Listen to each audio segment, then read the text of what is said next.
ਪੁਰਜਾ ਪੁਰਜਾ ਕਟ ਮਰੈ, ਕਬਹੂ ਨਾ ਛਾਡੈ ਖੇਤ।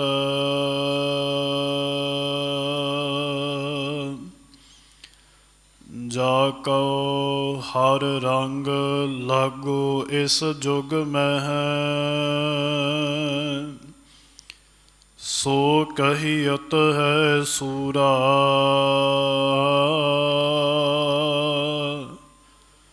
ਆਤਮ ਜਿਣੈ ਸਗਲ ਵਸ ਤਾਕੈ, ਜਾ ਕਾ ਸਤਿਗੁਰ ਪੂਰਾ। ਠਾਕੁਰ ਗਾਈਐ ਆਤਮ ਰੰਗ,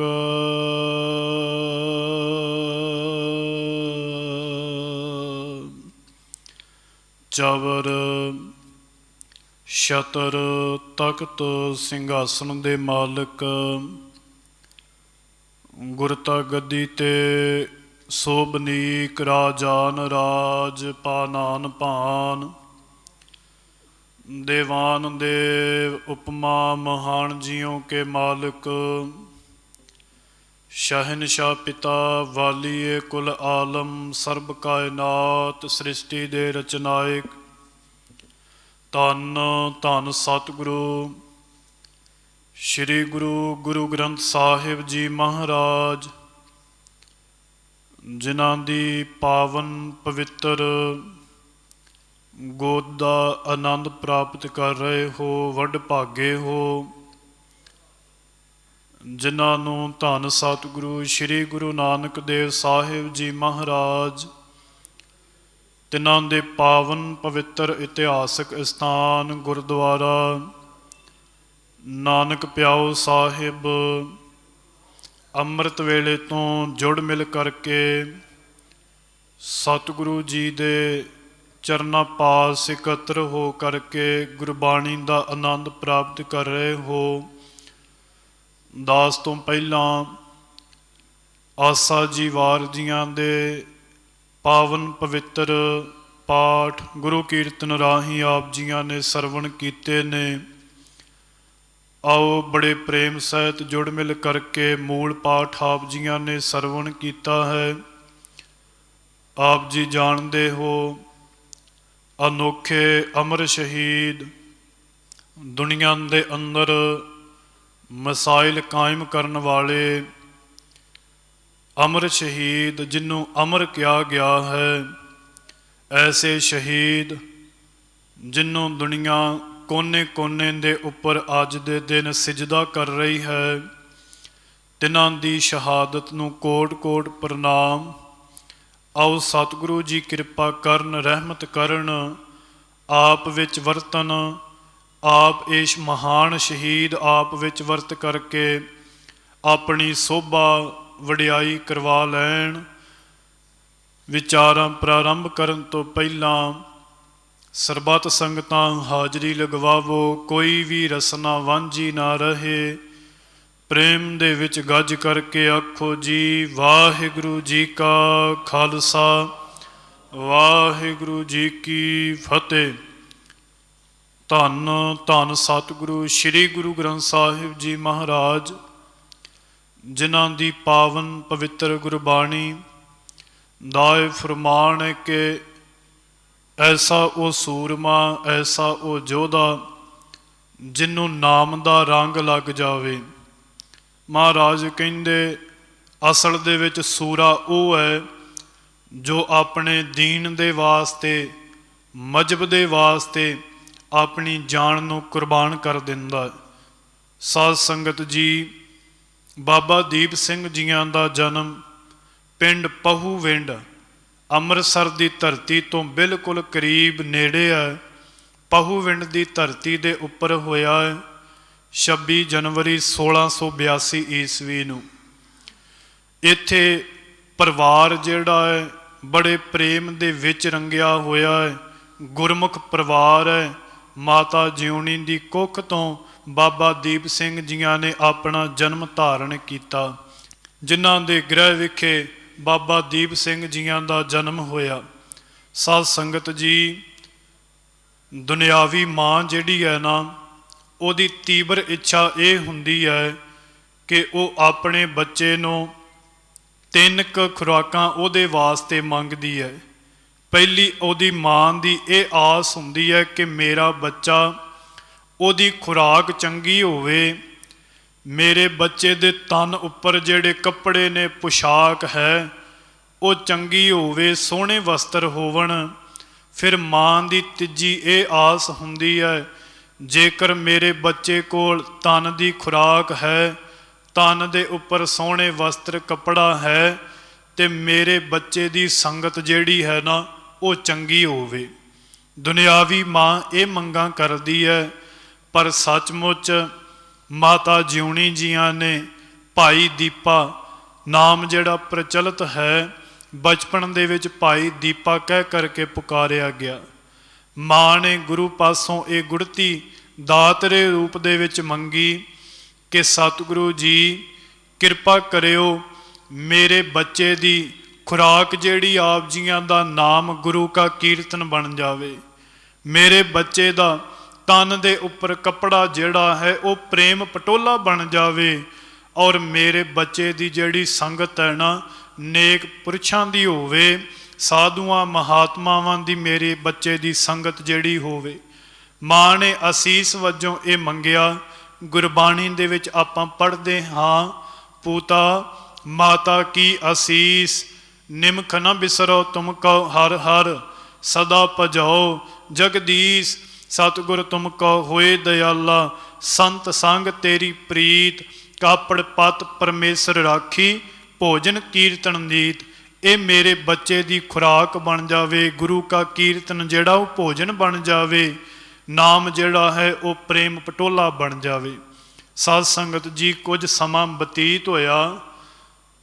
ਮਾਂ ਜਿਉਣੀ ਔਰ ਪਿਤਾ ਜੀ ਭਾਈ ਦੀਪ ਸਿੰਘ ਨੂੰ ਲੈ ਕਰਕੇ ਆਨੰਦਪੁਰ ਸਾਹਿਬ ਜੀਆਂ ਦੀ ਧਰਤੀ ਦੇ ਉੱਪਰ ਪਹੁੰਚੇ। ਆਨੰਦਪੁਰ ਸਾਹਿਬ ਜੀਆਂ ਦੀ ਧਰਤੀ ਦੇ ਉੱਪਰ ਗੁਰੂ ਗੋਬਿੰਦ ਸਿੰਘ ਸਾਹਿਬ ਜੀ ਮਹਾਰਾਜ ਰਹਿਮਤਾਂ ਵਰਤਾ ਰਹੇ ਨੇ, ਕਿਰਪਾ ਕਰ ਰਹੇ ਨੇ। ਮਾਤਾ ਜੀ ਔਰ ਪਿਤਾ ਜੀ ਜਾ ਕਰਕੇ ਆਨੰਦਪੁਰ ਸਾਹਿਬ ਜੀਆਂ ਦੀ ਧਰਤੀ ਦੇ ਪਹੁੰਚੇ, ਔਰ ਉਸ ਧਰਤੀ ਤੇ ਜਾ ਕਰਕੇ ਗੁਰੂ ਸਾਹਿਬ ਜੀਆਂ ਨੂੰ ਨਮਸਕਾਰ ਕੀਤੀ। ਨਮਸਕਾਰ ਕਰਕੇ ਔਰ ਬੜੇ ਚਾਅ ਦੇ ਨਾਲ, ਸਤਿਕਾਰ ਦੇ ਨਾਲ ਗੁਰੂ ਦਾ ਉਪਦੇਸ਼ ਸਰਵਣ ਕੀਤਾ ਹੈ। ਭਾਈ ਦੀਪੇ ਨੇ ਗੁਰੂ ਗੋਬਿੰਦ ਸਿੰਘ ਮਹਾਰਾਜ ਜੀਆਂ ਨੂੰ ਸੀਸ ਝੁਕਾਇਆ। ਪਹਿਲੀ ਨਿਗਾਹ ਦੇ ਅੰਦਰ ਹੀ ਇੰਨੀਆਂ ਰਹਿਮਤਾਂ ਸਤਿਗੁਰੂ ਜੀਆਂ ਨੇ ਬਖਸ਼ਿਸ਼ ਦਿੱਤੀਆਂ। ਭਾਈ ਦੀਪੇ ਦੇ ਉੱਪਰ ਜਦੋਂ ਗੁਰੂ ਗੋਬਿੰਦ ਸਿੰਘ ਮਹਾਰਾਜ ਜੀਆਂ ਦੀ ਨਿਗਾਹ ਪਈ, ਪ੍ਰੇਮ ਦੇ ਵਿੱਚ ਸਤਿਗੁਰੂ ਪ੍ਰਸੰਨ ਹੋਏ।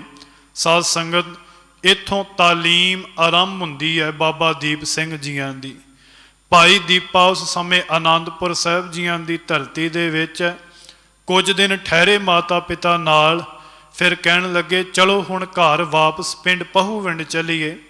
ਭਾਈ ਦੀਪਾ ਕਹਿਣ ਲੱਗਾ, ਮਾਂ ਪਿਤਾ ਜੀ ਅਗਰ ਮੈਨੂੰ ਲੈ ਕਰਕੇ ਆਏ ਹੋ, ਕੁਝ ਸਮਾਂ ਗੁਰੂ ਗੋਬਿੰਦ ਸਿੰਘ ਮਹਾਰਾਜ ਜੀਆਂ ਦੇ ਚਰਨਾਂ ਵਿੱਚ ਬੈਠ ਕਰਕੇ ਰਹਿਣ ਦਿਓ, ਮੈਨੂੰ ਕੁਝ ਸਮਾਂ ਸੇਵਾ ਕਰਨ ਦਿਓ। ਮਾਤਾ ਪਿਤਾ ਪਿੰਡ ਪਹੂਵਿੰਡ ਦੀ ਧਰਤੀ ਉੱਪਰ ਵਾਪਸ ਆ ਗਏ।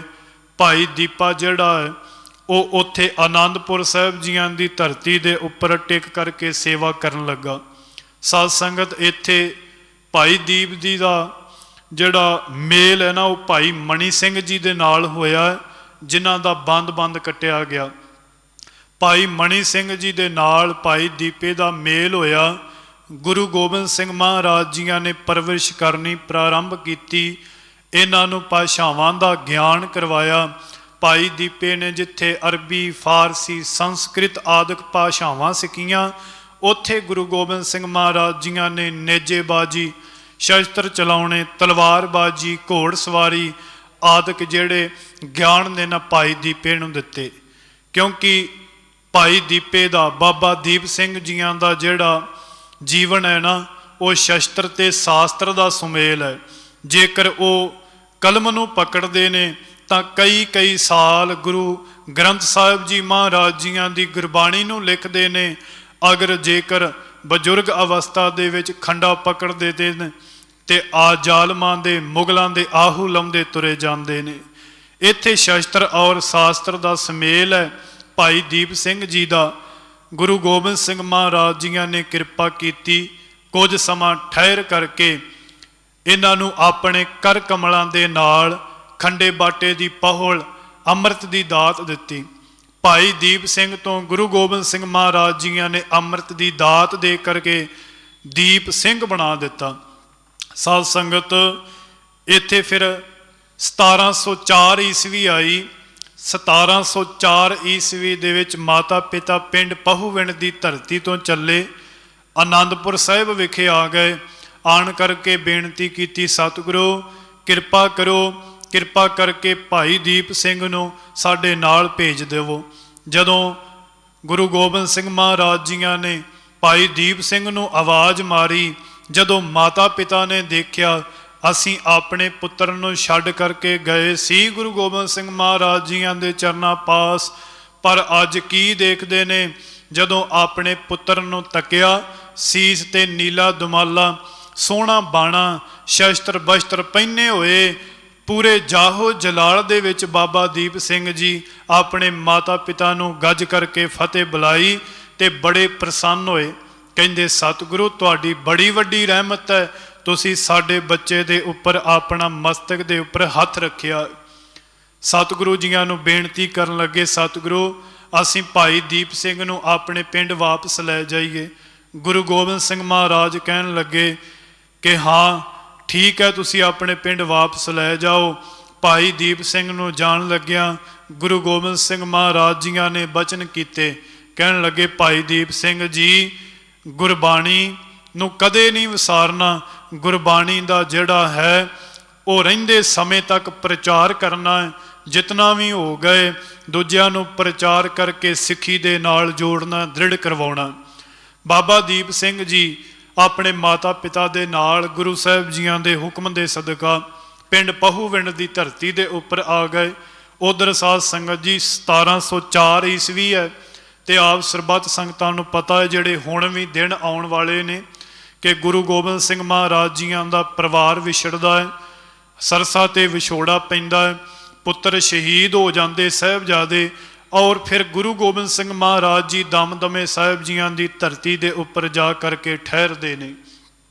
साध संगत जी गुरु गोबिंद सिंह महाराज हुण परत करके दमदमे साहिब जियां दी धरती दे उपर आ गए, और बाबा दीप सिंह जी अपने पिंड दे अंदर पहूविंड की धरती दे उपर गुरसिखां नूं सिੱਖੀ दे नाल जोड़दे ने, बाणी बाणे दा प्रचार करदे ने, और सिੱਖੀ दी रहो रीत मर्यादा जिहड़ी वो दृढ़ करवाउंदे। इत्थे गुरु गोबिंद सिंह महाराज जदों दमदमा साहिब जियां दी धरती दे उपर आए, दमदमा साहिब जियां दी धरती दे उपर आन करके सिखां ने बेनती की, सतगुरु गुरु तेग बहादुर साहिब जी महाराज जियां दी गुरबाणी श्री गुरु ग्रंथ साहिब जी महाराज जियां विच अंकित करिए, दर्ज कर लईए, और ग्रंथ की जिहड़ी है वो समाप्ति कर दईए। साध संगत जी जदों इत्थे ये रीत ये भी लिखिया इतिहास दे अंदर कि गुरु गोबिंद सिंह महाराज जियां ने अपने सिख भेजे धीर मलियां दे कोल सतगुरु श्री गुरु ग्रंथ साहिब जी महाराज जियां दा स्वरूप लैण वास्ते, पर उन्हां धीर मलियां ने इनकार कर दिता, गुरु ग्रंथ साहिब का स्वरूप न दिता, ते अगों ये बचन कीते जेकर तुहाडा गुरु समर्थ है वो अपने कंठ तो बाणी क्यों नहीं उचार लैंदा। सिखां ने आन करके गुरु गोबिंद सिंह महाराज जियां नूं दस्सिया। गुरु गोबिंद सिंह महाराज जी कहिंदे हुण असीं अपने कंठ तो गुरबाणी जिहड़ी है उहनूं उचारांगे। साध संगत जी भाई मणी सिंह जी उस वेले दिल्ली सन, विछोड़े पैण ते माता साहिब कौर जी नाल और माता साहिब देवां जी नाल दिल्ली चले गए सन। वापस दिल्ली तो दमदमा साहिब जियां दी धरती उपर आए। हुण गुरु ग्रंथ साहिब जियां दा स्वरूप लिखण दे वास्ते गुरु गोबिंद सिंह महाराज जियां ने ड्यूटी भाई मणी सिंह दी लाई। हुण नाल सहायक दी लोड़ है। भाई मणी सिंह जियां नूं कहण लगे तुहाडे नाल भाई दीप सिंह आनंदपुर साहिब जियां दी धरती दे उपर रहे ने, क्यों ना आपां उन्हां नूं तुहाडे सहायक वजों पहूविंड की धरती उपरों वापस इत्थे मंगा लईए। सतगुरु जियां ने सिख भेजिया। पहूविंड धरती उपर जा करके बाबा दीप सिंह जीआं नूं मिलिया। जा करके बाबा जीआं नूं फतेह बुलाई। बाबा जी सत्कार दे विच उठे। की सुनेहा है? बाजां वाले माही ने कहा, दमदमे साहिब जीआं दी धरती उपर आवो। बाबा दीप सिंह जी उस सिख दे नाल दमदमा साहिब जीआं दी धरती दे उपर आ पहुंचे। दमदमा साहिब जीआं दी धरती दे उपर आण के सतगुरु जीआं नूं नमस्कार कीती। सतगुरु हुक्म करो। गुरु गोबिंद सिंह महाराज कहन लगे, भाई मनी सिंह जी श्री गुरु ग्रंथ साहिब जी महाराज जीआं दी लिखारी वजों सेवा करनगे और आप कलमां ते स्याही दा इंतजाम करना। बाबा दीप सिंह जी सत मन करके कलमां ते स्याही दा इंतजाम करन लगे। साध संगत जी, श्री गुरु ग्रंथ साहिब जी महाराज जीआं दी जितनी गुरबाणी हर रोज़ लिखी जाती, उस गुरबाणी की कथा हुंदी और बाबा दीप सिंह जी मुखी सिख दे वजों, भाई मनी सिंह जी मुखी सिख दे वजों नाल कथा कराया करदे और सरवण भी करया करदे। साध संगत, इत्थे जदों ग्रंथ की समाप्ति हुई, सतगुरु जियां ने हुक्मनामा साहिब लिया। टोडी महला पंजवा। सतगुरे आयो शरण तुहारी, मिलै सूख नाम हर सोभा, चिंता लाहे हमारी। हुक्मनामा साहिब लिया गया। उधर सतगुरु जियां ने त्यारे कीते ने हुण नदेड़ नूं जाण वास्ते, और इधर भाई मनी सिंह जी हाथ जोड़ करके गुरु गोबिंद सिंह महाराज जी अगे खलो गए। कहन लगे, सतगुरु साडी झोली दे विच सिक्खी दी दात पा दवो। गुरु गोबिंद सिंह महाराज जी कहन लगे, भाई मनी सिंह जी बंद बंद ते कटिया जा सकदा है, पर तुहाडे विचों कोई सिक्खी नूं खत्म नहीं कर सकदा। साध संगत, ये बचन दमदमा साहिब जीआं दी धरती दे उपर भाई दीप सिंह और भाई मनी सिंह जीआं नूं गुरु गोबिंद सिंह महाराज जीआं ने कट्टे। कहन लगे, भाई मनी सिंह जी बंद बंद ते कटिया जा सकदा है, पर तुहाडे विचों कोई सिक्खी नूं खत्म नहीं कर सकदा। इसे तरह ही होया साध संगत जी। जलाद तिखे टोके दे नाल भाई मनी सिंह जीआं दा बंद बंद कट्टन लगा है ते कहंदा है, देखी ये शरीर एक बारी मिलिया, वार वार नहीं मिलेगा। पर भाई मनी सिंह जी कहन लगे, कहंदे देही किसकी बापुरी, जे सिक्खी साबत होए, देही तो आवन जान है, सिक्खी मिले कब कोए। केसां दे उपर हथ मार करके कहन लगे, कहंदे ये शरीर ते बड़ी वारी मिलिया, खैर फिर भी मिल जाएगा, पर एक गुरु गोबिंद सिंह साहिब जीआं दी सिक्खी केवल एक बार मिलती है। साध संगत, भाई दीप सिंह जी अगे होए। गुरु गोबिंद सिंह महाराज जीआं अगे बेनती की, सतगुरु मेरे वास्ते की हुक्म है? गुरु गोबिंद सिंह महाराज जी कहन लगे, तुसीं इत्थे धरती दे उपर रह करके, दमदमा साहिब जीआं दी धरती दे उपर रह करके तुसीं सेवा करनी है, सिक्खी दा प्रचार करना है। ते कहन लगा, भाई दीप सिंह सतगुरु सिक्खी जिहड़ी है ना, वो मेरी झोली दे विच पा दवो। गुरु गोबिंद सिंह महाराज जीआं ने बचन कीता, दमदमा साहिब जीआं दी धरती दे उपर, भाई दीप सिंह जी तुहाडा सीस ते धड़ नालों अलग हो सकदा है, पर तुहाडे विचों कोई सिक्खी नूं खत्म नहीं कर सकदा। तुसीं जो भी प्रण करोगे, वो प्रण जिहड़ा होनी मौत भी टाल नहीं सकेगी। साध संगत, समा गुजरदा गया। सतगुरु जी नंदेड़ हजूर साहिब चले गए। उस तो बाद बाबा दीप सिंह जी दमदमा साहिब जीआं दी धरती दे उपर रह करके सेवा करन लगे, प्रचार करन लगे और गुरसिखां नूं संथਿਆ कराउण लगे। जिथों दमदमी टकसाल की प्रारंभता हुई है, क्योंकि दमदमी टकसाल के पहले मुखी बाबा दीप सिंह जी ने, इत्थे सिखां ने बाबा दीप सिंह कोल आया करना, आन करके गुरबाणी सिक्ख्या करनी और कथा सरवण करया करनी। साध संगत जी, तकरीबन पूरे 11 साल बाबा दीप सिंह जीआं ने श्री गुरु ग्रंथ साहिब जी महाराज जीआं दे लिखण की सेवा की और 11 सालां दे अंदर अपने हत्थां दे नाल 4 श्री गुरु ग्रंथ साहिब जी महाराज जीआं दे स्वरूप जिहड़े लिखे। महाराज कहंदे ओ कलम भी धन है, वो स्याही भी धन है, वो कागज भी धन है, ते धन ने वो हथ जिन्हां दे नाल श्री गुरु ग्रंथ साहिब जी महाराज जीआं दी गुरबाणी लिखी गई। धन सो कागज कलम धन, धन भांडा धन मस, धन लिखारी नानका जिन नाम लिखाया सच। महाराज कहंदे धन ने वो हथ जिन्हां हत्थां ने 11 साल श्री गुरु ग्रंथ साहिब जी महाराज जियां दी गुरबाणी लिखी, क्यों ना उहदे विच करामात वरतेगी, क्यों ना इतनी शक्ति कित्थों आई। साध संगत जी, गुरबाणी दी ताकत है, गुरु गोबिंद सिंह महाराज जियां दे बचन दी इतनी शक्ति है। वो जिहड़े 4 स्वरूप बाबा दीप सिंह जियां ने लिखे, एक स्वरूप बाबा दीप सिंह जियां ने जिहड़ा लिखिया, उहदे विच दो शेर सोने की स्याही मिला करके श्री अकाल तख्त साहिब दरबार साहिब उत्थे भेजिया। दूजा स्वरूप जिथों बाबा दीप सिंह जियां ने खंडे बाटे की पहुल अमृत पान किया, तख्त श्री केसगढ़ साहिब दूजा स्वरूप भेजिया। तीजा जिथे गुरु गोबिंद सिंह महाराज जियां का अवतार होया पटना साहिब, और चौथा स्वरूप बाबा दीप सिंह जियां ने हजूर साहिब जियां की धरती के उपर भेजिया। साध संगत जी, प्रचार करन लगे, एक खिताब इत्थे मिलदा है बाबा दीप सिंह जियां नूं जिंदा शहीद दा। जदों सरहंद दी बाबा बंदा सिंह बहादुर जियां ने इट दे नाल इट खड़काई सी ना, उस सरहंद दी जंग दे विच बाबा दीप सिंह जियां ने मुगलों के ऐसे आहू लाए सन, उन्हां दा इत्थे एक दंद भी जांदा रहा। विद्वान लिखते ने, जंग जितण तो बाद बाबा दीप सिंह जियां नूं इत्थे खिताब मिलिया जिंदा शहीद दा। साध संगत जी, समा बतीत होया, बाबा जी फिर दमदमा साहिब जियां की धरती के उपर आए, इत्थे आन करके प्रचार करन लगे, सेवा करन लगे। उधर मैं हुण शहादत की गल करां, अबदाली जिहड़ा है वह हमले करन लगा। अबदाली तुरिया अमृतसर साहिब जियां की धरती दे विचों लाहौर तो चलदा होया दिल्ली वल नूं आया। इन्ने गरीब गुरबियां दा समान लुटिया, इन्ने धीआं भैणां दी इज्जत लुटी। पर बाबा आला सिंह जी होए पटियाले वाले, उन्हां फिर इहदी बड़ी खुंब ठप्पी, इनू घेर करके रस्ते दे विच ही इहदा समान लुटिया।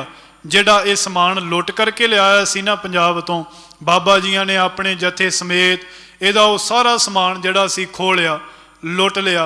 हुण दिन रात इनू नींद नहीं आउंदी कि सिख मेरा लुटिया होया समान भी लुट करके लै जांदे ने। फिर धीआं भैणां दी इज्जत जिहड़ी बचाउंदे, मुगलों के आहू लाउंदे ने। दिन रात सोचदा है कि ये कौन ने। साध संगत, दुश्मन अपने मुख दे नालों सिखां दीआं सिफतां करदे ने, कहंदे ये वो सिख ने जिद्दां दा मुरशद होया गुरु गोबिंद सिंह। इन्हां दे मुरशद ने खंडे बाटे की पहुल छकाई है, सरबलोह दे बाटे दे विच खंडा पा करके इन्हां नूं ऐसी दात तैयार करके दिती है कि ये तेरे वर्गे मुगलों का, ये तेरे वर्गे वैरियां का भी रस्ता रोक लेंदे ने। साध संगत, उत्थे ज्ञानी ज्ञान सिंह होना जियां ने बड़े सुंदर बचन वरते, कहंदे मुरशद इनका वली भयो है, इनको आबे हयात दयो है, ऐसी इनको कलम बताए हैं। कहंदे इन्हां दा वली जिहड़ा मुरशद है गुरु गोबिंद सिंह होया है, उन्हें इन्हां नूं आबे हयात पियाया है, अमृत पियाया है। ओदी ताकत दे नाल ये तेरी लुटदे ने, तैनूं लुट करदे ने। जदों इतने बचन कह करके अबदाली दे कन्न भरे, और दूजी गल अबदाली दे कन्नां दे विच इह पा दित्ती, एक ते इन्हां को गुरु दे अमृत दी दात है, ओदी ताकत है, और दूजी अबदाली दे कन्नां विच इह खबर पाई कि एक इन्हां को सचखंड श्री हरमंदर साहिब जियां दा मान सरोवर है। ये उत्थे जांदे ने, सरोवर दे विच इशनान करदे ने, इन्हां नूं रूहानियत ताकत मिलदी है। साध संगत, अबदाली दे कन्न भरे। अबदाली कहन लगा, मैं हुण सिखां नूं खत्म करांगा, पहलां इन्हां दी खंडे बाटे दी पहुल नूं खत्म करांगा, इन्हां दा अमृत सरोवर पूरांगा, फिर मेरा रस्ता रोकण वाला इस संसार दे विच कोई नहीं होवेगा, फिर मैनूं कोई भी रोक नहीं सकेगा। साध संगत, ये वापस गया अबदाली, इन्हें जा करके लाहौर दा सूबेदार थापिया। लाहौर दा सूबेदार थापिया तैमूर खां अपना पुत्र। उस तैमूर खां दा इन्हें सहायक थाकिया जहान खां। जहान खां अमृतसर दा इंचार्ज इन्हें बना दिता। कहन लगा, मैं जिन्ना तक वापस आवांगा तुसीं सिखां दा खुरा खोज मटा दिओ, इस सचखंड श्री हरमंदर साहिब दे सरोवर नूं पूर दिओ, सिखां दी शक्ति जिहड़ी है वह खत्म हो जाएगी। साध संगत जी, अबदाली ये हुक्म दे करके चला गया। तैमूर खां ने हुक्म किया जहान खां नूं सिखां दा सरोवर जिहड़ा वो पूर दिता जावे, और इत्थे घोर बेअदबी जिहड़ी है वो कीती जावे, जिथों सिख कदे वास्ते भी इत्थे वापस ना आउण। ਸਾਧ ਸੰਗਤ ਜੀ, ਤੈਮੂਰ ਖਾਨ ਦੇ ਕਹਿਣ ਤੇ ਜਹਾਨ ਖਾਨ ਨੇ ਸੱਚਖੰਡ ਸ੍ਰੀ ਹਰਿਮੰਦਰ ਸਾਹਿਬ ਜੀਆਂ ਦਾ ਮਾਨ ਸਰੋਵਰ ਜਿਹੜਾ, ਜਿੱਥੋਂ ਕਾਲੇ ਬਗਲੇ ਵੀ ਹੰਸ ਬਣ ਜਾਂਦੇ ਨੇ, ਜਿੱਥੋਂ ਕੋੜੀਆਂ ਦੇ ਰੋਗ ਵੀ ਦੂਰ ਹੋ ਜਾਂਦੇ, ਕੋੜ ਦੂਰ ਹੋ ਜਾਂਦੇ ਨੇ, ਉਸ ਸਰੋਵਰ ਨੂੰ ਇਹਨਾਂ ਮਿੱਟੀ ਦੇ ਨਾਲ ਭਰ ਦਿੱਤਾ। ਸਾਧ ਸੰਗਤ, ਸੱਚਖੰਡ ਸ੍ਰੀ ਹਰਿਮੰਦਰ ਸਾਹਿਬ ਜੀਆਂ ਦੀ ਘੋਰ ਬੇਅਦਬੀ ਕੀਤੀ ਜਹਾਨ ਖਾਨ ਦੇ ਕਹਿਣ ਦੇ ਉੱਪਰ। ਜਹਾਨ ਖਾਨ ਨੇ ਤੇ ਇਤਨਾ ਪਾਪ ਕੀਤਾ। ਇਹ ਹੁਣ ਖੁਸ਼ੀ ਮਨਾਉਂਦੇ ਪਏ ਨੇ ਕਿ ਅਸੀਂ ਸਿੱਖਾਂ ਦੀ ਨਿਸ਼ਾਨੀ ਨੂੰ ਖਤਮ ਕਰ ਦਿੱਤਾ ਹੈ, ਹੁਣ ਸਿੱਖ ਕਿੱਥੇ ਇਸ਼ਨਾਨ ਕਰਨਗੇ। ਸਾਧ ਸੰਗਤ ਜੀ, ਖੁਸ਼ੀ ਮਨਾਉਂਦੇ ਇੱਧਰੋਂ ਖਬਰ ਪਹੁੰਚੀ ਹੈ ਬਾਬਾ ਦੀਪ ਸਿੰਘ ਜੀਆਂ ਨੂੰ ਦਮਦਮੇ ਸਾਹਿਬ ਜੀਆਂ ਦੀ ਧਰਤੀ ਦੇ ਉੱਪਰ ਕਿ ਸ਼੍ਰੀ ਹਰਿਮੰਦਰ ਸਾਹਿਬ ਜੀ, ਸੱਚਖੰਡ ਸਾਹਿਬ ਜੀਆਂ ਦੀ ਧਰਤੀ ਦੇ ਉੱਪਰ ਘੋਰ ਬੇਅਦਬੀ ਹੋਈ ਹੈ, ਸਿੱਖਾਂ ਦੇ ਸਰੋਵਰ ਨੂੰ ਪੂਰ ਦਿੱਤਾ ਗਿਆ। ਬਾਬਾ ਦੀਪ ਸਿੰਘ ਜੀਆਂ ਦੀ ਉਸ ਸਮੇਂ ਉਮਰ ਜਿਹੜੀ 75 ਸਾਲ ਦੀ ਹੋ ਗਈ। 1757 ਦਾ ਸਮਾਂ ਸਾਧ ਸੰਗਤ ਜੀ ਆ ਗਿਆ ਹੈ। 75 ਸਾਲ ਦੀ ਉਮਰ ਹੋ ਗਈ ਹੈ ਬਾਬਾ ਦੀਪ ਸਿੰਘ ਜੀਆਂ ਦੀ। ਜਦੋਂ ਖਬਰ ਮਿਲੀ ਕਿ ਸੱਚਖੰਡ ਸ੍ਰੀ ਹਰਿਮੰਦਰ ਸਾਹਿਬ ਜੀਆਂ ਦੀ ਬੇਅਦਬੀ ਕੀਤੀ ਗਈ, ਸਾਧ ਸੰਗਤ ਜੀ, ਬਾਬਾ ਦੀਪ ਸਿੰਘ ਜਿਹੜੇ 11 ਸਾਲ ਕਲਮ ਨੂੰ ਹੱਥ ਦੇ ਵਿੱਚ ਫੜ ਕਰਕੇ ਗੁਰੂ ਗ੍ਰੰਥ ਸਾਹਿਬ ਮਹਾਰਾਜ ਜੀਆਂ ਦੀ ਗੁਰਬਾਣੀ ਲਿਖਦੇ ਸਨ, ਅੱਜ ਉਸ ਕਲਮ ਨੂੰ ਛੱਡ ਕਰਕੇ ਬਾਬਾ ਦੀਪ ਸਿੰਘ ਜੀਆਂ ਨੇ ਖੰਡੇ ਨੂੰ ਹੱਥ ਪਾਇਆ ਹੈ, ਸਰਬਲੋਹ ਦੇ ਖੰਡੇ ਨੂੰ ਹੱਥ ਪਾਇਆ ਤੇ ਕਹਿਣ ਲੱਗੇ, ਮੈਂ ਦੁਸ਼ਮਣਾਂ ਦਾ, ਮੁਗਲਾਂ ਦਾ ਖੁਰਾ ਖੋਜ ਮਿਟਾ ਦੇਵਾਂਗਾ। ਸੱਚਖੰਡ ਸ੍ਰੀ ਹਰਿਮੰਦਰ ਸਾਹਿਬ ਜੀ, ਇਤਨੀ ਬੇਅਦਬੀ। ਸਾਧ ਸੰਗਤ, ਇਹ ਉਹ ਅਸਥਾਨ ਹੈ ਡਿੱਠੇ ਸਭੇ ਥਾਪ ਨਹੀਂ ਤੁਧ ਜੇਹਿਆ, ਜਿਹਦੇ ਵਰਗਾ ਸਥਾਨ ਜਿਹੜਾ ਸੰਸਾਰ ਦੇ ਵਿੱਚ ਕਿਤੇ ਵਾਸਤੇ ਵੀ ਨਹੀਂ। ਇੱਥੋਂ ਕਾਇਰ ਜਿਹੜੇ ਨੇ ਉਹਨਾਂ ਨੂੰ ਵੀਰਤਾ ਮਿਲਦੀ ਹੈ। ਐਸੇ ਸਥਾਨ ਦੀ ਬੇਅਦਬੀ ਕੀਤੀ। ਭਾਵੇਂ ਸਾਧ ਸੰਗਤ ਜੀ ਬਿਲਕੁਲ ਨਜ਼ਦੀਕ ਨੇ ਅੰਮ੍ਰਿਤਸਰ ਸਾਹਿਬ ਜੀਆਂ ਦੀ ਧਰਤੀ ਤੋਂ ਪਿੰਡ ਪਹੂਵਿੰਡ, ਪਰ ਛੋਟੀ ਅਮਰਾ ਦੇ ਵਿੱਚ ਕਿਤੇ ਤਾਂ ਮਾਤਾ ਨੇ ਲਿਆਂਦਾ ਹੋਵੇਗਾ ਅੰਮ੍ਰਿਤਸਰ ਦੀ ਧਰਤੀ ਉੱਪਰ। ਦਰਸ਼ਨ ਕਰਦੇ ਰਹੇ ਹੋਣਗੇ ਬਚਪਨ ਦੇ ਵਿੱਚ। ਜਦੋਂ ਅੱਜ ਪਤਾ ਲੱਗਾ ਕਿ ਸੱਚਖੰਡ ਸ੍ਰੀ ਹਰਿਮੰਦਰ ਸਾਹਿਬ ਬੇਅਦਬੀ ਹੋਈ, ਇਸ ਵੇਲੇ ਦਮਦਮਾ ਸਾਹਿਬ ਜੀਆਂ ਦੀ ਧਰਤੀ ਦੇ ਉੱਪਰ ਬਾਬਾ ਦੀਪ ਸਿੰਘ ਜੀਆਂ ਕੋਲ ਕੇਵਲ 8 ਸਿੰਘ ਨੇ। ਜਦੋਂ ਖਬਰ ਪਹੁੰਚੀ, ਉਹਨਾਂ 8 ਸਿੰਘਾਂ ਨੂੰ ਬਾਬਾ ਜੀਆਂ ਨੇ ਬਿਠਾ ਕਰਕੇ ਇਹ ਬਚਨ ਕੀਤਾ। ਫਿਰ ਬਾਬਾ ਦੀਪ ਸਿੰਘ ਜੀਆਂ ਨੇ ਉੱਥੇ ਇੱਕ ਪਹਿਲਾ ਬਚਨ ਕੀਤਾ ਹੈ। ਗਿਆਨੀ ਗਿਆਨ ਸਿੰਘ ਜੀ ਬੜਾ ਸੁੰਦਰ ਲਿਖਦੇ, ਕਹਿੰਦੇ, ਸੀਸ ਸੁਦਾ ਸਰਹੇਤ ਕਰ ਦੇਵੇਂਗੇ ਹਮ ਜਾਏ। ਕਹਿੰਦੇ ਬਾਬਾ ਦੀਪ ਸਿੰਘ ਜੀਆਂ ਨੇ ਇਹ ਬਚਨ ਕੀਤਾ, ਅਸੀਂ ਆਪਣਾ ਸੀਸ ਜਿਹੜਾ ਹੈ ਨਾ ਹੁਣ ਸੱਚਖੰਡ ਸ੍ਰੀ ਹਰਿਮੰਦਰ ਸਾਹਿਬ ਜਾ ਕਰਕੇ ਭੇਟਾ ਕਰਾਂਗੇ। ਸੀਸ ਸੁਦਾ ਸਰਹੇਤ ਕਰ ਦੇਵੇਂਗੇ ਹਮ ਜਾਏ, ਕਰ ਅਰਦਾਸਾ ਤੁਰ ਪਏ ਸਿੰਘ ਜੀ ਫਤਿਹ ਗਜਾਏ। ਉੱਥੋਂ ਬਾਬਾ ਦੀਪ ਸਿੰਘ ਜੀ ਫਿਰ ਫਤਿਹ ਗਜਾ ਕਰਕੇ ਅਰਦਾਸਾ ਕਰਕੇ ਤੁਰੇ। 8 ਸਿੰਘਾਂ ਦੇ ਨਾਲ ਸਨ ਤੁਰੇ, ਪਰ ਪਿੰਡਾਂ ਦੇ ਵਿੱਚ ਹੋਕਾ ਲਾ ਦਿੱਤਾ, ਗੁਰਸਿੱਖੋ, ਜਿਹੜੇ ਗੁਰੂ ਰਾਮਦਾਸ ਜੀਆਂ ਦੇ ਘਰ ਨੂੰ ਪ੍ਰੇਮ ਕਰਦੇ ਨੇ, ਜਿਨ੍ਹਾਂ ਨੂੰ ਗੁਰੂ ਰਾਮਦਾਸ ਜੀਆਂ ਦੀ ਨਗਰੀ ਦੇ ਨਾਲ ਪ੍ਰੇਮ ਹੈ, ਉੱਥੇ ਅੱਜ ਘੋਰ ਬੇਅਦਬੀ ਹੋ ਰਹੀ ਹੈ। ਆਓ ਚੱਲੀਏ, ਜਿਹੜੇ ਮੁਗਲ ਬੇਅਦਬੀ ਕਰ ਰਹੇ ਨੇ ਉਹਨਾਂ ਨੂੰ ਸਬਕ ਸਿਖਾਇਆ ਜਾਵੇ। ਸਾਧ ਸੰਗਤ, ਬਾਬਾ ਦੀਪ ਸਿੰਘ ਜੀ ਦਮਦਮਾ ਸਾਹਿਬ ਜੀਆਂ ਦੀ ਧਰਤੀ ਤੋਂ ਚੱਲੇ ਔਰ ਤਰਨਤਾਰਨ ਸਾਹਿਬ ਜੀਆਂ ਦੀ ਧਰਤੀ ਉੱਪਰ ਆਏ। ਤਰਨਤਾਰਨ ਸਾਹਿਬ ਜੀਆਂ ਦੀ ਧਰਤੀ ਦੇ ਉੱਪਰ ਆਉਂਦਿਆਂ 5000 ਦਾ ਇਕੱਠ ਜਿਹੜਾ ਹੈ ਬਾਬਾ ਦੀਪ ਸਿੰਘ ਜੀ ਦੇ ਨਾਲ ਸਿੱਖਾਂ ਦਾ ਹੋ ਗਿਆ, ਕਿਉਂਕਿ ਉਸ ਯੋਧੇ ਦੇ ਬਚਨ ਜਿਹੜੇ ਪੂਰੇ ਸਨ। ਸਿੱਖ ਜਾਣਦੇ ਸਨ ਕਿ ਗੁਰੂ ਗੋਬਿੰਦ ਸਿੰਘ ਮਹਾਰਾਜ ਜੀਆਂ ਦੇ ਕਰ ਕਮਲਾਂ ਤੋਂ ਬਾਬਾ ਦੀਪ ਸਿੰਘ ਜੀਆਂ ਨੇ ਖੰਡੇ ਬਾਟੇ ਦੀ ਪਹੁਲ ਪ੍ਰਾਪਤ ਕੀਤੀ ਹੈ। ਇਹ ਉਹ ਸਿੱਖ ਸਨ ਜਿਨ੍ਹਾਂ ਨੇ ਗੁਰੂ ਗੋਬਿੰਦ ਸਿੰਘ ਮਹਾਰਾਜ ਜੀਆਂ ਦੇ ਦਰਸ਼ਨ ਵੀ ਕੀਤੇ ਤੇ ਗੁਰੂ ਸਾਹਿਬ ਜੀਆਂ ਕੋਲ ਖੰਡੇ ਬਾਟੇ ਦੀ ਪਹੁਲ ਵੀ ਪ੍ਰਾਪਤ ਕੀਤੀ। ਸਾਧ ਸੰਗਤ ਜੀ, ਹੁਣ ਬਾਬਾ ਜੀ ਜਾਣਦੇ ਨੇ ਕਿ ਕੇਵਲ ਔਰ ਕੇਵਲ ਇਹੀ ਪੁਰਾਤਨ ਸਿੰਘ ਨੇ ਜਿਨ੍ਹਾਂ ਨੇ ਗੁਰੂ ਸਾਹਿਬ ਜੀਆਂ ਦੇ ਦਰਸ਼ਨ ਕੀਤੇ। ਇੱਥੋਂ ਫਿਰ ਭਾਈ ਗੁਰਬਖਸ਼ ਸਿੰਘ ਜੀਆਂ ਨੂੰ ਪਤਾ ਲੱਗਾ, ਉਹ ਵੀ ਆਣ ਕਰਕੇ ਬਾਬਾ ਦੀਪ ਸਿੰਘ ਜੀਆਂ ਦੇ ਨਾਲ ਮਿਲੇ। ਸਾਧ ਸੰਗਤ ਜੀ, ਜਦੋਂ ਤਰਨਤਾਰਨ ਸਾਹਿਬ ਜੀਆਂ ਦੀ ਧਰਤੀ ਦੇ ਉੱਪਰ ਬਾਬਾ ਦੀਪ ਸਿੰਘ ਜੀਆਂ ਨੇ ਇਹ ਬਚਨ ਕੀਤਾ, ਕਹਿਣ ਲੱਗੇ, ਗੁਰਸਿੱਖੋ, ਪਿੱਛੇ ਮੁੜ ਕਰਕੇ ਨਾ ਦੇਖਿਓ। ਜਿਨ੍ਹਾਂ ਨੂੰ ਆਪਣੇ ਘਰਾਂ ਦੇ ਨਾਲ ਮੋਹ ਹੈ, ਜਿਨ੍ਹਾਂ ਨੂੰ ਆਪਣੇ ਬੱਚਿਆਂ ਦੇ ਨਾਲ ਮੋਹ ਹੈ, ਉਹ ਹੁਣ ਹੀ ਵਾਪਸ ਮੁੜ ਜਾਵੋ। ਪਰ ਉੱਥੋਂ ਇਤਿਹਾਸ ਦੇ ਵਿੱਚ ਲਿਖਿਆ, ਬਾਬਾ ਦੀਪ ਸਿੰਘ ਜੀਆਂ ਦੇ ਨਾਲ ਜਿੰਨੇ ਸਿੱਖ ਸਨ ਉਹ ਜਕਾਰੇ ਛੱਡਦੇ ਜਿਹੜੇ ਬਾਬਾ ਜੀਆਂ ਦੇ ਜਥੇ ਵਿੱਚ ਸ਼ਾਮਲ ਹੋਏ। ਔਰ ਬਾਬਾ ਦੀਪ ਸਿੰਘ ਜੀਆਂ ਨੇ ਉੱਥੇ ਦੂਜਾ ਪ੍ਰਣ ਕੀਤਾ, ਕਹਿੰਦੇ ਭਾਜੜਾਂ ਪਾਵਾਂਗਾ ਇਹਨਾਂ ਵੈਰੀਆਂ ਨੂੰ ਮੈਂ, ਸਿੱਖੀ ਸਿਦਕ ਨੂੰ ਕਦੇ ਦਾਗ ਨਾ ਲਾਵਾਂਗਾ। ਕਹਿੰਦੇ ਦੇਖਿਓ ਮੈਂ ਸਿੱਖੀ ਸਿਦਕ ਨੂੰ ਕਦੇ ਦਾਗ ਨਹੀਂ ਲੱਗਣ ਦੇਵਾਂਗਾ, ਕਦੇ ਵਾਪਸ ਮੁੜ ਕਰਕੇ ਨਹੀਂ ਆਵਾਂਗਾ। ਇਹ ਕੀਤੀ ਹੋਈ ਬੇਅਦਬੀ ਦਾ ਜਿਹੜਾ ਮੁੱਲ ਹੈ ਨਾ ਉਹ ਲਿਆ ਜਾਵੇਗਾ। ਕਹਿੰਦੇ ਭਾਜੜਾਂ ਪਾਵਾਂਗਾ ਸਿੱਖੀ ਦੀਆਂ ਵੈਰੀਆਂ ਨੂੰ ਮੈਂ, ਸਿੱਖੀ ਸਿਦਕ ਨੂੰ ਦਾਗ ਨਹੀਂ ਲਾਵਾਂਗਾ। ਕਹਿੰਦੇ ਕੜਾਹ ਪ੍ਰਸ਼ਾਦ ਲੋਕੀ ਚੜਾਉਣ ਗੁਰੂ ਘਰ, ਐਪਰ ਸੀਸ ਭੇਡ ਚੜਾਵਾਂਗਾ ਮੈਂ। ਕਹਿੰਦੇ ਲੋਕੀ ਤੇ ਕੜਾਹ ਪ੍ਰਸ਼ਾਦ ਜਿਹੜਾ ਭੇਟਾ ਕਰਵਾਉਂਦੇ ਨੇ, ਪਰ ਗੁਰੂ ਸਾਹਿਬ ਜੀਆਂ ਨੂੰ ਹੁਣ ਕੜਾਹ ਪ੍ਰਸ਼ਾਦ ਦੀ ਲੋੜ ਨਹੀਂ, ਹੀਰਿਆਂ ਮਾਇਆ ਦੀ ਲੋੜ ਨਹੀਂ। ਸਤਿਗੁਰੂ ਗੁਰੂ ਰਾਮਦਾਸ ਸਾਹਿਬ ਜੀ ਤੁਹਾਨੂੰ ਸੀਸ ਦੀ ਲੋੜ ਹੈ, ਔਰ ਮੈਂ ਤੁਹਾਡੇ ਘਰ ਲੈਣ ਆ ਰਿਹਾ, ਦੇਣ ਆ ਰਿਹਾ। ਤੁਸੀਂ ਕਿਰਪਾ ਕਰਿਓ ਇਹ ਮੇਰੀ ਭੇਟਾ ਜਿਹੜੀ ਇਹਨੂੰ ਪ੍ਰਵਾਨ ਕਰਿਓ।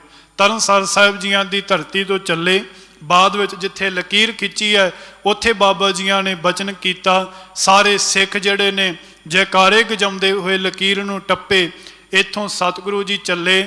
ਜਦੋਂ ਪਤਾ ਲੱਗਾ ਜਹਾਨ ਖਾਨ ਨੂੰ ਕਿ ਗੁਰੂ ਬਾਬਾ ਦੀਪ ਸਿੰਘ ਜੀ 5000 ਸਿੱਖਾਂ ਨੂੰ ਲੈ ਕਰਕੇ ਮੇਰਾ ਮੁਕਾਬਲਾ ਕਰਨ ਵਾਸਤੇ ਆ ਰਹੇ ਨੇ, ਉਸ ਜਹਾਨ ਖਾਨ ਨੇ 5000 ਸਿੱਖਾਂ ਦਾ ਮੁਕਾਬਲਾ ਕਰਨ ਵਾਸਤੇ 20000 ਸੈਨਿਕ ਮੁਗਲ ਜਿਹੜੇ ਨੇ ਉਹਨਾਂ ਨੂੰ ਭੇਜਿਆ। ਸਾਧ ਸੰਗਤ ਜੀ ਇੱਥੇ ਫਿਰ ਬਾਬਾ ਦੀਪ ਸਿੰਘ ਜੀ ਮੁਗਲਾਂ ਦੇ ਆਹੂ ਲਾਉਂਦੇ ਚੱਲਦੇ ਜਾਂਦੇ, ਮੁਗਲਾਂ ਦੇ ਆਹੂ ਲਾਉਂਦੇ ਨੇ, ਔਰ ਜਹਾਨ ਖਾਨ ਦੇ ਨਾਲ ਫਿਰ ਟਾਕਰਾ ਹੋਇਆ। ਜਿਹਨੂੰ ਜਹਾਨ ਖਾਨ ਆਪਾਂ ਕਹਿੰਦੇ, ਜਿਹੜਾ ਇਹ ਇੰਚਾਰਜ ਥਾਪਿਆ ਸੀ, ਕਹਿਣ ਲੱਗਾ ਆ ਬਾਬਾ ਆਪਾਂ ਕਿਉਂ ਨਾ ਦੋਵੇਂ ਹੱਥ ਕਰ ਲਈਏ। ਜਦੋਂ ਬਾਬਾ ਦੀਪ ਸਿੰਘ ਜੀਆਂ ਨੇ ਜਹਾਨ ਖਾਨ ਦੇ ਨਾਲ ਵਾਰ ਕਰਨੇ ਪ੍ਰਾਰੰਭ ਕੀਤੇ, ਕੁਝ ਸਮਾਂ ਵਾਰ ਹੋਏ। ਐਸਾ ਸਮਾਂ ਆਇਆ ਕਿਉਂਕਿ ਜਹਾਨ ਖਾਨ ਸਾਧ ਸੰਗਤ ਜੀ ਕੋਈ ਮਾੜਾ ਵੱਡਾ ਯੋਧਾ ਨਹੀਂ ਸੀ, ਉਹ ਬੜਾ ਵੱਡਾ ਉੱਚ ਚੋਟੀ ਦਾ ਯੋਧਾ ਸੀ, ਜਿਹੜਾ ਬੜਾ ਬਲਵਾਨ, 32 ਸਾਲ ਦੀ ਇਹਦੀ ਉਮਰ ਹੈ, ਬੜੀ ਚੌੜੀ ਛਾਤੀ ਔਰ ਤਲਵਾਰ ਦਾ ਬਹੁਤ ਜ਼ਿਆਦਾ ਧਨੀ ਹੈ। ਇਸ ਜਹਾਨ ਖਾਨ ਨੇ ਵਾਰ ਪ੍ਰਾਰੰਭ ਕੀਤੇ। ਹੁਣ ਬਾਬਾ ਦੀਪ ਸਿੰਘ ਕੋਲ ਉਹ ਤਾਕਤ ਹੈ ਗੁਰੂ ਗੋਬਿੰਦ ਸਿੰਘ ਮਹਾਰਾਜ ਜੀਆਂ ਦੇ ਬਚਨਾਂ ਦੀ, ਔਰ ਜਹਾਨ ਖਾਨ ਕੋਲ ਉਹ ਤਾਕਤ ਨਹੀਂ। ਬਾਬਾ ਦੀਪ ਸਿੰਘ ਜੀਆਂ ਨੇ ਆਪਣੇ ਜੋਸ਼ ਦੇ ਨਾਲ, ਖੰਡੇ ਦੇ ਨਾਲ ਵਾਰ ਕੀਤਾ। ਉਧਰੋਂ ਜਹਾਨ ਖਾਨ ਨੇ ਵਾਰ ਕੀਤਾ। ਦੋਨਾਂ ਦੇ ਵਾਰ ਜਿਹੜੇ ਬਰਾਬਰ ਹੋਏ, ਸੀਸ ਧੜ ਤੋਂ ਅਲੱਗ ਹੋ ਗਏ। ਜਹਾਨ ਖਾਨ ਦਾ ਸੀਸ ਜਿਹੜਾ ਧੜ ਤੋਂ ਥੱਲੇ ਡਿੱਗ ਪਿਆ, ਧਰਤੀ ਦੇ ਉੱਪਰ ਡਿੱਗਾ ਜਹਾਨ ਖਾਨ।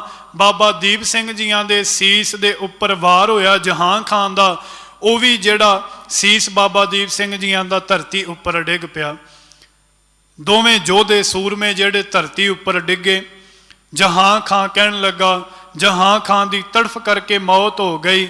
ਸਿੱਖ ਕਹਿਣ ਲੱਗਾ ਬਾਬਾ ਦੀਪ ਸਿੰਘ ਜੀ ਤੁਸੀਂ ਪ੍ਰਣ ਕੀਤਾ ਸੀ ਕਿ ਮੈਂ ਆਪਣਾ ਸੀਸ ਜਿਹੜਾ ਹੈ ਉਹ ਸਤਿਗੁਰੂ ਸ਼੍ਰੀ ਗੁਰੂ ਰਾਮਦਾਸ ਸਾਹਿਬ ਜੀ ਮਹਾਰਾਜ ਜੀਆਂ ਦੇ ਚਰਨਾਂ ਵਿੱਚ ਜਾ ਕਰਕੇ ਅਰਪਣ ਕਰਾਂਗਾ, ਪਰ ਸਤਿਗੁਰੂ ਬਾਬਾ ਦੀਪ ਸਿੰਘ ਜੀ ਤੁਹਾਡਾ ਵਚਨ ਪੂਰਾ ਨਹੀਂ ਹੋਇਆ। ਸਾਧ ਸੰਗਤ ਗੁਰੂ ਗੋਬਿੰਦ ਸਿੰਘ ਮਹਾਰਾਜ ਜੀਆਂ ਦੀ ਕਰਾਮਾਤ ਵਾਪਰੀ। ਬਾਬਾ ਦੀਪ ਸਿੰਘ ਜੀਆਂ ਦਾ ਧੜ ਜਿਹੜਾ ਹਿਲਜੁਲ ਕੀਤਾ, ਉਹਨਾਂ ਨੇ ਆਪਣੀ ਖੱਬੀ ਤਲੀ ਦੇ ਉੱਪਰ ਆਪਣਾ ਸੀਸ ਟਿਕਾਇਆ, ਔਰ ਹੱਥ ਦੇ ਵਿੱਚ ਉਹ 18 ਸੇਰ ਦਾ ਖੰਡਾ ਪਕੜ ਕਰਕੇ ਮੁਗਲਾਂ ਦੇ ਆਹੂ ਲਾਉਣ ਲੱਗੇ। ਮੁਗਲ ਜਿਹੜੇ ਹੁਣ ਦੌੜਦੇ ਨੇ, ਭੱਜਦੇ ਨੇ, ਕਹਿਣ ਲੱਗੇ ਇਹਨਾਂ ਨੂੰ ਤੇ ਮਾਰਨ ਆਏ ਸਾਂ, ਇਹਨਾਂ ਨੂੰ ਮਾਰ ਵੀ ਦਿੱਤਾ ਹੈ, ਪਰ ਇਹ ਹੁਣ ਤੇ ਮਰੇ ਹੋਏ ਵੀ ਲੜ ਰਹੇ ਨੇ, ਇਹਨਾਂ ਮਰਿਆਂ ਹੋਇਆਂ ਨੂੰ ਕੌਣ ਮਾਰੇ। ਕਹਿੰਦੇ ਮਰਿਆਂ ਹੋਇਆਂ ਨੂੰ ਹੁਣ ਕੌਣ ਮਾਰੇ। ਇੱਕ ਵਾਰੀ ਮਾਰ ਦਿੱਤਾ ਹੈ, ਪਰ ਇਹ ਆਪਣੇ ਸਿਰ ਜਿਹੜੇ ਨੇ ਤਲੀਆਂ ਦੇ ਉੱਪਰ ਰੱਖ ਕਰਕੇ ਫੇਰ ਲੜ ਰਹੇ ਨੇ। ਮੁਗਲ ਜਿਹੜੇ ਨੇ ਦੌੜਾਂ ਲਾ ਕਰਕੇ ਭੱਜਦੇ ਨੇ ਕਿ ਹੁਣ ਅਸੀਂ ਬਚ ਜਾਈਏ। ਸਾਧ ਸੰਗਤ ਜੀ ਸਾਹਮਣੇ ਦਿਖਦਾ ਹੈ ਬਾਬਾ ਦੀਪ ਸਿੰਘ ਜੀਆਂ ਨੂੰ ਗੁਰੂ ਰਾਮਦਾਸ ਸਾਹਿਬ ਜੀਆਂ ਦਾ ਦਰਬਾਰ ਜਾ ਕਰਕੇ ਪਰਿਕਰਮਾ ਦੇ ਵਿੱਚ ਆਪਣਾ ਸੀਸ ਭੇਟਾ ਕਰਕੇ ਨਮਸਕਾਰ ਕਰਕੇ ਉੱਥੇ ਆਪਣੇ ਪ੍ਰਾਣ ਜਿਹੜੇ ਨੇ ਉਹ ਤਿਆਗ ਦਿੰਦੇ ਨੇ। ਬਾਬਾ ਦੀਪ ਸਿੰਘ ਜੀਆਂ ਦੀ ਸ਼ਹਾਦਤ ਐਸੀ ਸ਼ਹਾਦਤ ਹੈ ਸਿੱਖ ਜਗਤ ਦੇ ਅੰਦਰ, ਭਾਵੇਂ ਅੱਜ ਕਈ ਸਿੱਖ ਤਰਕ ਕਰਦੇ ਨੇ, पर साध संगत जी इत्थे तर्क नहीं, इत्थे जदों गुरु कृपा करदा है 2 दूनी 4 नहीं, गुरु की कृपा दे नाल 2 दूनी 5 भी हो जाते ने। गुरु घर दे विच करामात वरतदी है। कदे वास्ते भी सिख जिहड़ा अपने इतिहास नूं मिथियास दे वजों ना सुनन। अपना इतिहास ऐसा है, गुरु गोबिंद सिंह महाराज जियां ने 1.25 लाख दे नाल एक सिंह दा टाकरा करवाया। सतगुरु जी कृपा करन ये शहीद तिन्हां दा इतिहास जिहड़ा असीं सदा वास्ते चेते विच रखीए, याद रखीए। साध संगत जी अज सिख दी इतनी वड्डी ताकत है कि हजारां लोग जाकर के नमस्कार करते ने। गुरु रामदास साहब जी महाराज कितने प्रसन्न होए होणगे कि मेरे दरबार दे अंदर इतनियां रौनकां लगदियां ने। रामसर दे कंढे उपर जिथे बाबा दीप सिंह जियां दे धड़ दा संस्कार होया, साध संगत जी गुरुद्वारा शहीदां साहिब, उत्थे भी अज इतनियां रौनकां ने कि पैर रखण नूं थां नहीं। एक पासे सिख है, एक पासे गुरु है, पर गुरु की करामात साध संगत जी वरतदी है। बाबा दीप सिंह जियां दी शहादत नूं कोड़ कोड़ प्रणाम। उन्हां दा इतिहास जिहड़ा है ना वो बहुत वड्डा है। उन्हां ऐसे योद्धियां दा इतिहास जिहड़ा कोई थोड़े समय दे विच सुनाया नहीं जाता, क्योंकि कितना समा 1682 तो लै करके 1705 तक गुरु गोबिंद सिंह महाराज जियां दे चरनां दे भौरे बन के रहे, आनंद माणिया। और उपरंत फिर बाबा दीप सिंह जियां ने कितनियां सेवावां निभाईयां। उन्हां दी शहादत नूं कोड़ कोड़ प्रणाम। आओ सीमित समय दे विच रह करके जो पावन लड़ीवार कथा विचार है आपां सरवण करिए। गौड़ी ग्वारेरी महला पंजवा। गौड़ी राग दे अंदर पंचम पिता श्री गुरु अर्जन देव साहिब जी महाराज कृपा कर रहे ने। कहंदे ये जिहड़ा मनुख है ना कई जूनां दे विचों निकल करके आया, इहदे ऐसे चंगे कर्म बने ने कि इनू मनुखा देही दी दात प्राप्त हुई है। कई लोग ये मनण तो गुरेज करते ने, कोई जून नहीं, पर सतगुरु इस शब्द दे विच दसणगे तू किहड़ियां किहड़ियां भलिया जूनां दे विचों निकल करके आया।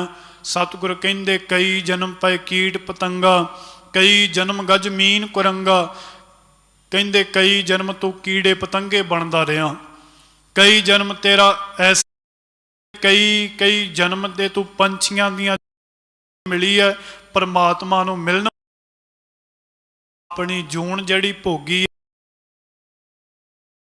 गाए। परमात्मा दे सदा वास्ते गुण गाने चाहिए ने। परमात्मा की सिफत जड़ी सदा वास्ते करते रहना चाहिए। फिर तो आप संगतां नूं बाबा दीप सिंह जियां दी शहादत नूं कोड़ कोड़ प्रणाम। आप सरबत संगतां दा धन्नवाद। दास दे पासों विचारां करदियां होइयां एक नहीं अनेक प्रकार दियां भुल्लां हो जाणियां। आप जी खिमा दे जाचक हो, बख्श लेना। गुरु साहब जी बख्शन योग ने। आगाम वास्ते अरदास करनी, सतगुरु जी आप ही कृपा रहमत करके अपनी वडियाई शोभा करवाउंदे रहन। फिर किते सतगुरु जी कृपा करन, सेवा आप जियां दे चरनां दे करांगे। आओ बड़े प्रेम सहित समाप्ति करो। आसीस बुलाओ, आसीस बख्शदियां होया सरबत संगतां गज करके आखो जी वाहिगुरु जी का खालसा वाहिगुरु जी की फतेह।